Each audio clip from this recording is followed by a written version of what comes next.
Now in this lecture we are going to learn about else statement. This video is brought to you by Appy Pie Academy. So I am going to go to this project, then new and Python file, give it any name. Suppose I am giving it as if2. Okay, so this one is the same program that we have written in the previous lecture. We have read the values of num1 and num2, but this time over we will see what happens in case of this condition being false. So we will be using else statement. So I am giving the comment using else. So I would write after this print statement else colon.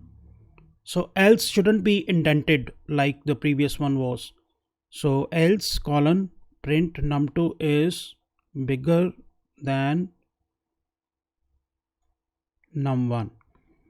Okay, so as you can see, this was the condition if num1 greater than int num1 greater than int num2.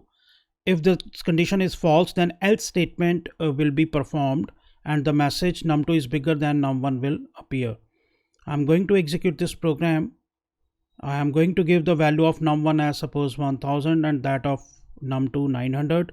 As you can see, the right message num1 is bigger than num2 is coming, but I will re-execute the program and I will see that what happens if this condition is false. I am going to give the value of num1 as 10,000, that of num2 20,000.